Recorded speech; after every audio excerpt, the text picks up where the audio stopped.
What's up, guys? This is Coach Grant with First Down Training, and today we're going to be talking about things that all quarterbacks need to know. So we're going to be talking about throwing on the run, different arm angles, what's the correct arm slot, how you can throw off platform, and everything that will set you up for success at the next level. So I hope this video is able to help you out. Let's get started. So the first thing we're going to be talking about, fellas, is throwing on the run. So I think one of the common misconceptions about the quarterback position is that just every throw is just a three-step drop, throw from the pocket, first read to second read, because quarterbacks love to play 7-on-7. But in a real game scenario, there was a study that was done years ago in the NFL. I'm sure it's different now because of how much like the defensive end, defensive line positions have developed and the guys that are playing those positions. But they said in the NFL, 70% of the time, quarterbacks are not throwing off of their initial drop, which is like a three-step drop and throw. That means 7 out of 10 times they're either having to like reset, buy some time, or get out of the pocket and throw on the run. Now that's with an NFL offensive line. Now imagine what that number is in college. Now imagine what that number is in high school, and then youth ball. A lot of you guys are high school and youth quarterbacks watching this. So you have to be able to throw on the run as a quarterback in today's day and age, especially with how offenses are developing, throwing the ball more and more. So what are some throwing on the run mechanics? So throwing on the run is all about getting to a position called dissociation and being able to keep your hips and your shoulders square to the target when you throw. So dissociation is separating your upper body from your lower body. Now in the pocket, when we're throwing, how we get to dissociation is when you step with your non-throwing side foot. So if I'm a right-handed quarterback, it's my left foot. I step to my target. What do my shoulders do? They rotate. I'm in a dissociation position, so my hips fire through before my shoulder. That creates a whipping effect, which can take pressure off my arm, but also increase velocity on my throws. So on the run, we want to get to the same spot, but we step with our throwing side foot because I'm running. So if I'm rolling out to the right over here and I'm trying to throw it to the sideline, I want to step with my throwing side foot. That starts the throw. But what I want to do when I step is I want to rotate my shoulders back. So now I'm in this position. Foot is stepped in the ground, shoulders are back. And so what brings me through instead of my hips is my left leg now. My left leg kicks through as my arm comes through and I release. And I am letting go of the ball before my left foot actually makes contact with the ground. That position right there is how you're going to be more consistent on the run and have better velocity on the run. Now, a mistake that guys will make is two things. One, they'll start rolling out and they'll scope the target with their left shoulder. So they'll run like this. But the issue is you can't get to dissociation like that. You're already rotating your shoulders. So if your shoulders are already rotated, you have no more room to rotate them back. So what guys will do is they'll step, but then they open. And when you open like this, your elbow comes down, your shoulder comes open. That can affect where your release point is and accuracy on the ball. Because if your left elbow goes down, your release goes high. If your left shoulder comes open, your release goes wide. So you have to run at your target no matter what, nice and square, hips and shoulders at the target. Now, the next mistake, and this is one of the big ones that quarterbacks will make, is they'll do all that, but when they kick through, they kick away and their hips go away from the target. An easy phrase to help you be more consistent on the run, keep your belly button pointed at the target. And if you keep your belly button at the target, the kick through will be fine and your throw will be more accurate. So especially in today's day and age, you need to learn how to throw on the run.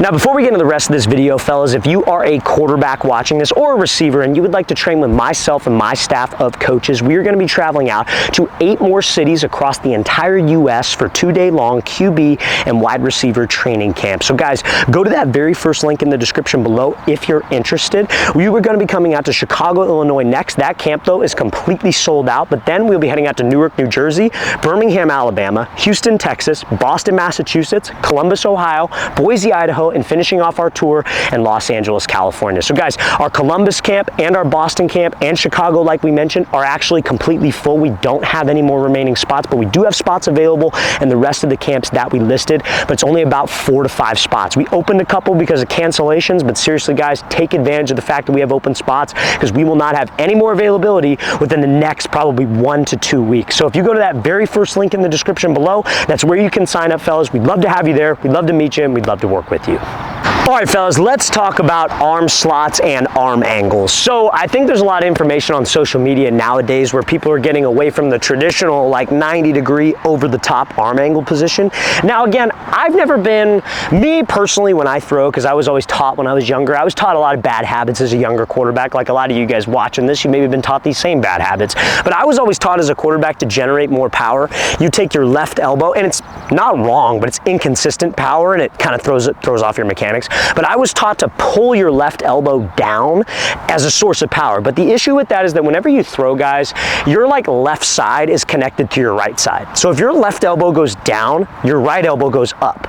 If your left shoulder goes open, your right shoulder goes open, and it just makes your release either really wide or really high. The magic spot you want to be in is hand up by your collarbone, and you want to try to keep your shoulders parallel to the target the entire time. So your release isn't outside your frame or outside your frame. It's inside your frame, and you could just snap and get to something called extension. So the really high release, the argument is that takes us a while to get to extension.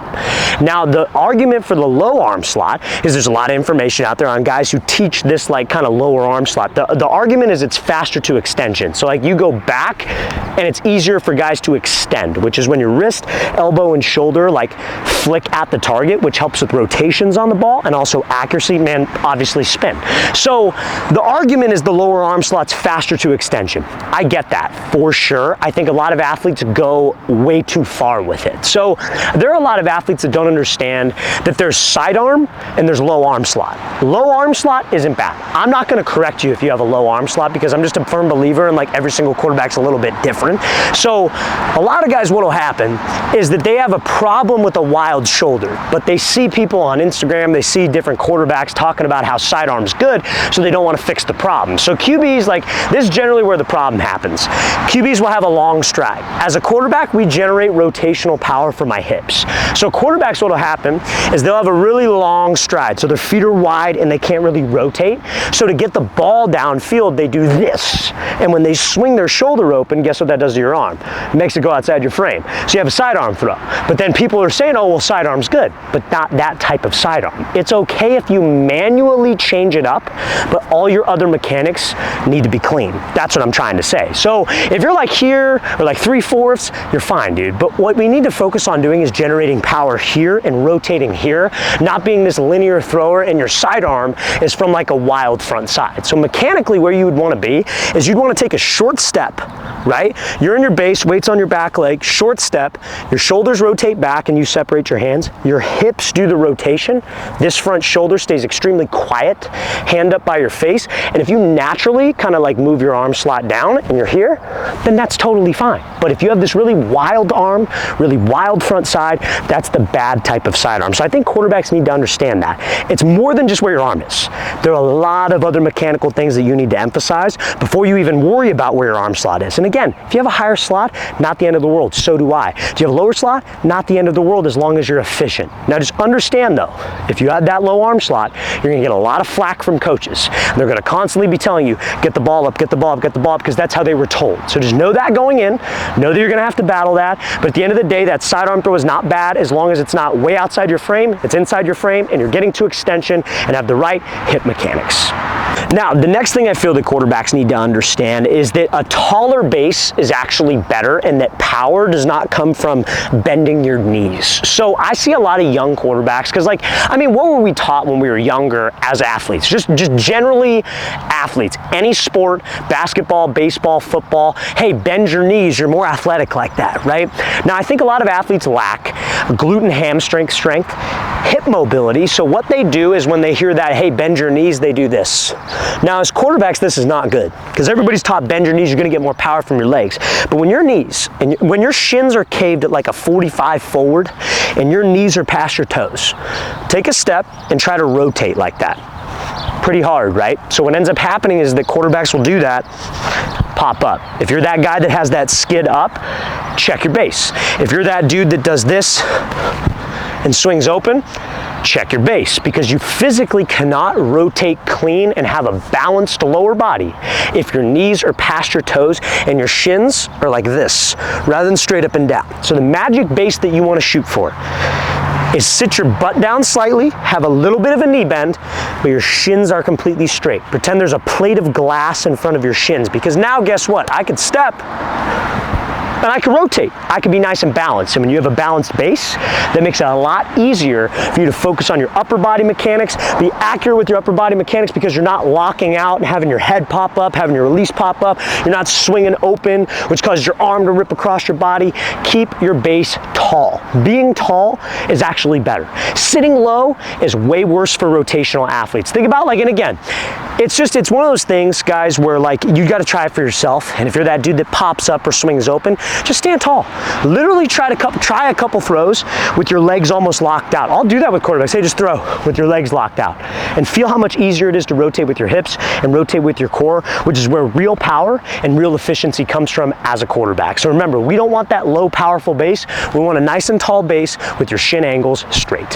Now, fellas, if you're a quarterback watching this video and you guys would like a 2-month daily workout schedule that you can follow, go to that second link in the description below for our Elite Quarterback Training Package. What you'll get access to, guys, is 2 months of daily gym workouts for quarterbacks and on-field workouts for quarterbacks. We map everything out, Monday, Tuesday, Wednesday, Thursday, etc. Give you rest days. We give you the exact sets and reps to follow in the gym and on the field, and we give you a video example of each drill and gym workout. So guys, want some more information on that? Second link in the description below for our Elite Quarterback Training Package. Now, fellas, next thing I want you to understand as a quarterback is that when it comes to throwing a bad spiral, it's not always flicking your wrist. I think that's something that so many coaches oversay. Like a guy throws a bad spiral and they're just like, hey, flick your wrist a little bit more, which I mean, honestly, like sometimes that can be the case, but that's not the case for everybody. And if you feel like you're flicking your wrist and you feel like you're trying to extend and you're trying to follow through, but the ball's not spinning, there may be 2 tweaks that you can make to your grip that won't feel super uncomfortable that can help you with that. Like sometimes when I work with quarterbacks, you know, we'll be playing catch and they're throwing a little bit of a funky spiral. And so what I'll do is I'll be like, hey man, like adjust your grip a little bit, and it feels awful. And they can't even throw the ball. So it's like, okay, go back to what you were doing. Maybe we could manage that, right? Maybe we could work on some tweaks that would work with your current grip. And so one of the things that I've seen, or 2 of the things that I've seen, has to do with the index finger. So your spiral finger are these 2 fingers, your index finger and your middle finger. They're the last 2 fingers to touch the ball. So what I tell guys is, hey, maybe don't over grip it your whole palm on the ball, but try to apply a little bit more pressure with your index finger and your ring finger on the ball. Not your pinky, not your this finger, definitely not your palm, but try to apply a little bit more pressure with those 2 fingers. So the ball might be, the ball to spin needs to come off those 2 fingers last. Those are your 2 spiral fingers. So applying a little bit more pressure can allow you to do that. Now, second thing that can help is some guys, when they grip the ball, they have this really low index finger. So it's like down here by like the white stripe in a sense. That makes it hard for it to be the last finger to come off your hand as well. Sometimes guys will throw that and it comes off their like ring finger and their middle finger. So what you can do is try to move the index finger up a little higher. If you move that up higher and apply maybe a little bit more pressure, I think that can help you control the ball a little bit more and help with getting more spin and more rotations on that football. So those are 2 things that you can easily do if you're struggling to throw a spiral.